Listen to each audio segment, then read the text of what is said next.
currently right now I'm in the process of rebuilding the first speaker box, and this will be true part 2 unlike the other one. So to make sure I have this thing nice and square, what I decided to do is just take a piece of paper, tape it to my desk, and then just hot glue some barriers on all 3 sides, giving me a proper angle to work with. Make sure that the front right here is as clean as possible, and I'm going to go through one more time with some hot glue to strengthen up all this area and whatnot. And then I'm going to attach the lid, and then actually reattach the speakers. This time I think I'm going to make them a bit more permanent. And I learned from the last setup. And I also been in the process of moving tanks around, so that's a whole nother ordeal I'm working with when I'm not working on this.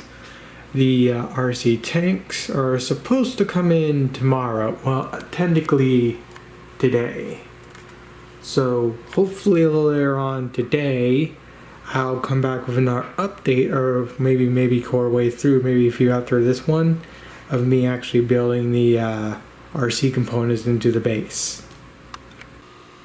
Since I am completely foregoing the original speaker box, I'm going to make sure the new one actually stays put on the actual base.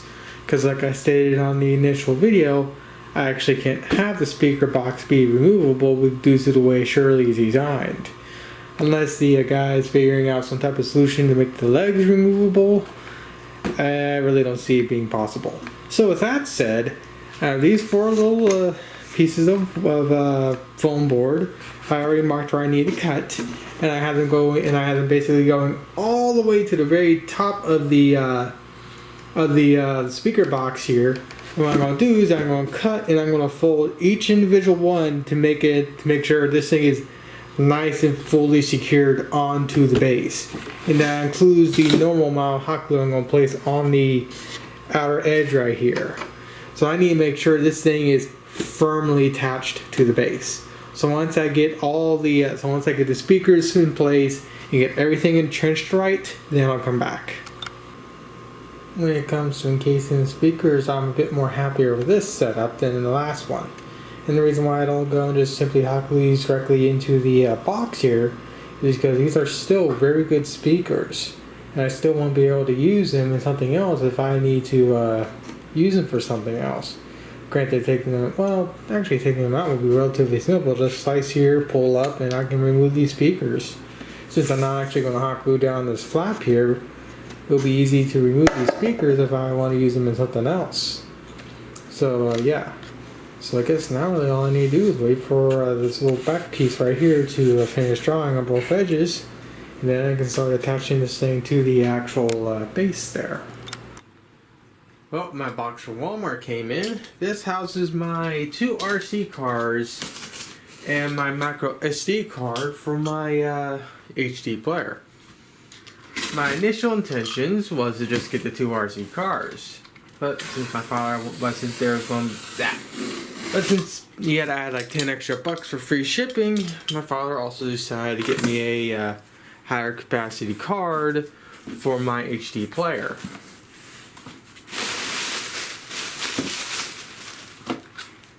And of course, here's that said card. And the main reason why I'm doing this video, of course, is for these 2 RC cars right here. So what I gotta do now is I need to make sure both of them work, and then I need to remove the body and then see how much I need to modify the chassis so it fits in the so these will fit on the base and whatnot. So I'll come back later on when I get all that figured out. Oh yeah, I forgot to mention, these things normally in store go for 20 bucks each. But the blue ones, or at least these particular ones that were blue on their websites, was going for 12 bucks. That's why I was actually able to get these 2 for a decent price. But of course, I mean, that kind of got blown out, got basically shooed away, because I also got me another HD player, and it basically brings back up the price to what it costs to get 2 of these right out of the gate. At least I tried. I'm pretty certain someone will know what the inside of this thing looks like, and It's fairly simple. A simple gearbox to run the motors or run the tracks, and another box that houses the electronics. And with the way they designed this thing, it's like they designed it to where you can modify it or change it to your heart's content. There's a little latch here that opens up that allows you to get full unfettered access to all the electronics. It runs off a 2-cell lithium, so these things can easily run off a standard 2-cell hobby grade battery when I go to get the hobby grade components into this sucker. But one thing you may note is that there's a little pad right here, and then there's another little pad. This is for shorting purposes, but this is a thermal pad. This thing, these little boards get quite hot running just these two little motors.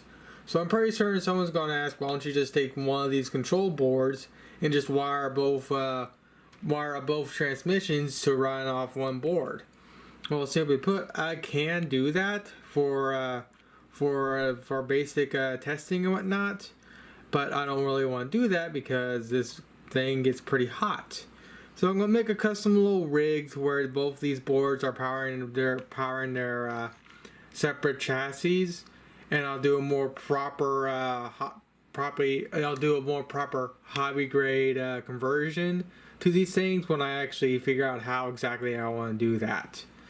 But for right now, I want to watch John Swan.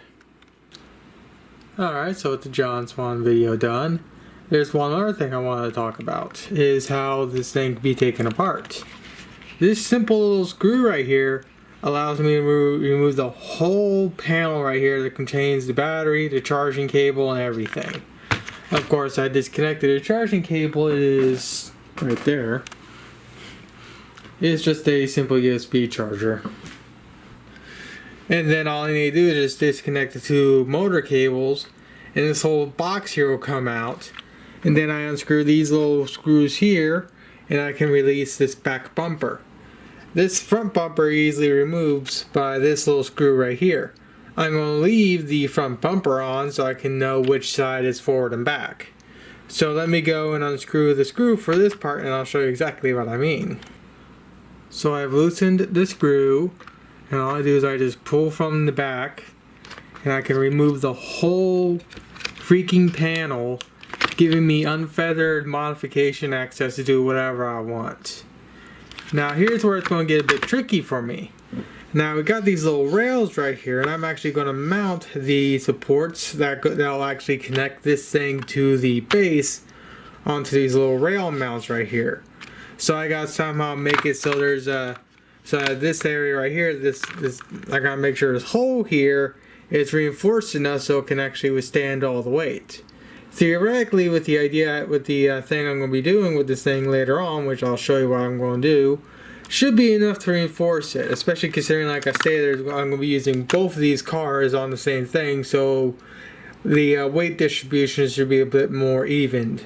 So what I gotta do now is I need to take a few pictures of how the cables go on, or maybe do some marking on the actual PCB on the inside of where each cable goes where, so when I go to rewire everything, I don't screw it all up. So I will come back when I see fit. I'm trying to get the little plates made to attach the RC cars to the base here. And one thing I did, I don't know if you can actually see it or not, I got myself real good with the hot glue gun. You can see where the red is. I got myself real good on both my middle and whatever this secondary finger next to it is. Luckily, I burnt myself with the small one instead of the big one.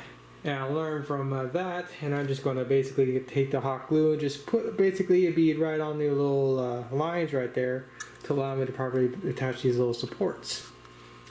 That's one of the reasons. Well, I think that's one of the reasons why I don't use these small popsicle sticks anymore, is because the chances of them just to flick out like that and just cause massive burns or just hurt the crap out of me is a lot more higher than with the big boys. But it's going to be annoying working when this starts really puffing up, which is going to be about a day or two. So yeah, it's going to be fun. But if you're wondering, it's probably gonna be no more than a 1 degree burn. I've burnt myself countless times with other small ones, so I relatively know how these things are going to end up, and it's going to suck for a few days.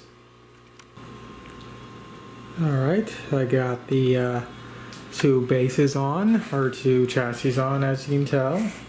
So what I need to do now is I need to individually rewire up the rewire up the electronics into these things and see what happens. I think what I'm probably actually going to end up doing with the electronics is I'm just going to reconnect them on here, and I'm just going to hot glue them onto a way to where they can still cool off, but also to where they're not going to fall off. The real soldering I'm going to do is for the controllers. I'm going to try and make the controllers respond in sequence with each other, and I think I have an idea of how to get it to work. It's definitely being annoying. So when I'm working and it gets a bit too annoying, what I do is I have this little glass of water. And I just dump my fingers in there for about like 30 seconds or so to cool it down. It's of course cold water with ice in it, and it relatively does the job. And I need to do this like once every 15 to 20 odd minutes. And it's what I've been doing ever since I've been working. Of course, I have the actual thing in my room to show the next part. I just need to dump my fingers in this thing to cool them off again. Remember, don't burn your fingers with hot glue, let alone the big boy hot glue. That thing will burn, unlike the small one. So I needed to do something to test my proof of concept to see if this kind of system here will be enough to actually lug this thing around and whatnot. And to do that, I had to go and tie the 2 control boards together, because unfortunately I can't run 2 cars on the exact same transmitter. So what I did for the first test was just see if I can power both boards at the exact same time just by using 1 transmitter. And if I press go on both these transmitters, they're both powered. So next thing I gotta do is I might need to unpower this. I don't know yet. Actually, I'm probably gonna unpower this. Actually, I don't know how I'm going to do this, because I need to tie these buttons together. And if this board's getting extra power, I don't think it will work. So yeah, what I'm going to probably end up doing is I'm just going to end up unbounding these 2 solder joints, and then I'm just going to go and manually connect each button to the board each time. That way, so when this board gets power, this board will also get power, and hopefully, theoretically, both of them will turn on at the exact same time, and they all should both work. So I will come back when I go and get this figured out.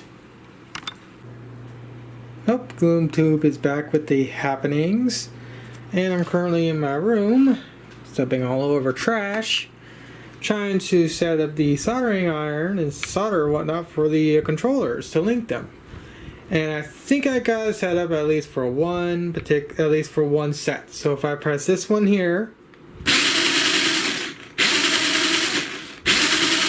both of them turn and spin at the exact same time.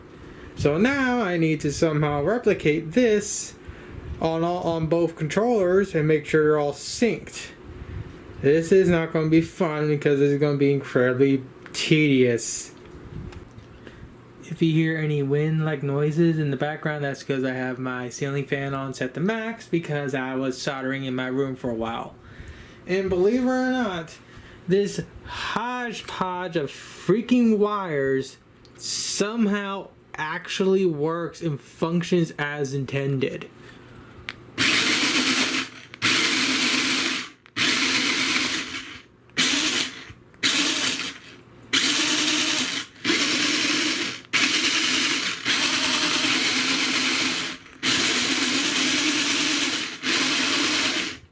I don't know how it works, but I somehow got it to work.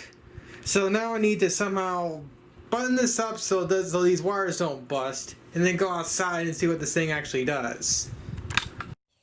Alright, and here's hoping I can actually capture this on video.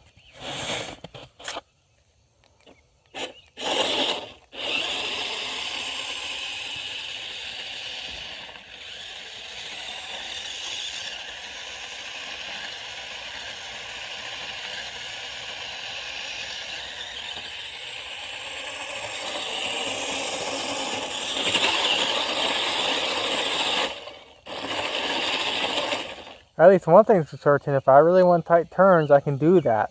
Something I can't do with my life-size Congo due to the way I designed her chassis and whatnot, or designed the way that the thing that she sits on, which is something I can do with Shirley once I go and actually get everything else all situated. But as you can tell, when I go full forward, it's a pretty big jolt. I mean, again, it's really hard to show off since I actually don't have Shirley on the base yet or anything like that to show you exactly how much of a jolting action it is. But I can't have it just be instantaneous on. I gotta, like I said, I have to ease it into, have to ease in the throttle.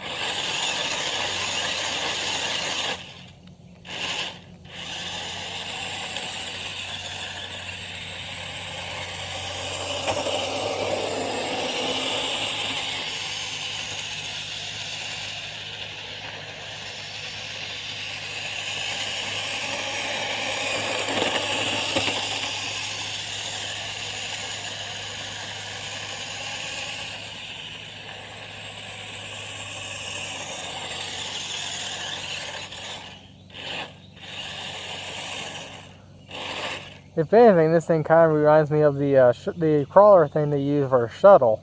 Of course, the shuttle isn't with us anymore, unfortunately. Again, I'm surprised this stupid thing actually works, let alone the wiring nightmare I have right here. It somehow works, and let alone the stupid thing I made actually works. So with that said, I'll upload the actual build, me actually building this thing out, later on. And it's morning, so I'll probably be going to bed relatively soon. I'm getting tired. So that part you just saw was recorded off my G5. Sorry about the changing quality. But also, as you saw, that was part of the video I just uploaded of me actually just kind of going over the monstrosity I made and kind of just giving him like more brief detail, since this was going to be since this is a more longer video of me actually building it. Though again, I'm quite surprised it even works in the first place. Now the one thing I need to figure out now is how do I want to level this thing.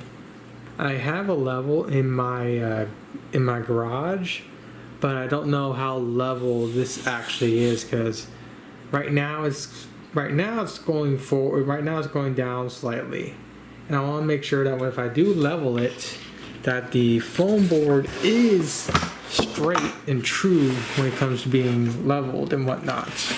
I really can't do that due to this, so I gotta figure out how exactly do I want to level this thing. And I think I might actually wait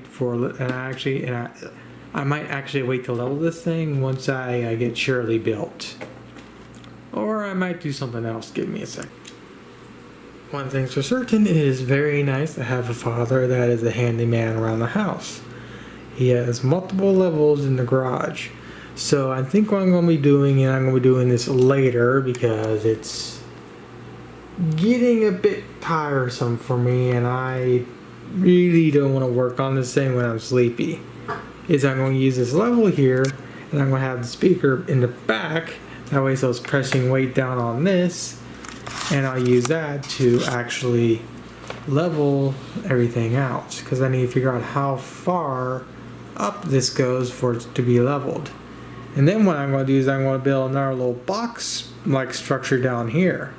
And that little box-like structure will actually be where I place the, where I go and actually place the caster wheels and whatnot. I'll go a bit more in detail. Well, actually, I don't.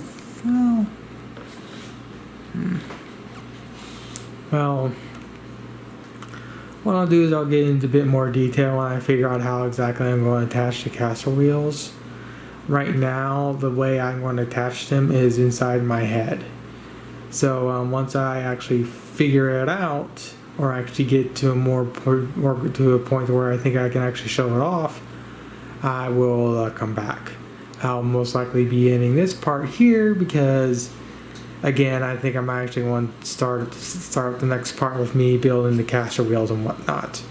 and hopefully keep the next video a tad bit more shorter, but then again, that's not to be expected because I'm a rambly person. So, yeah.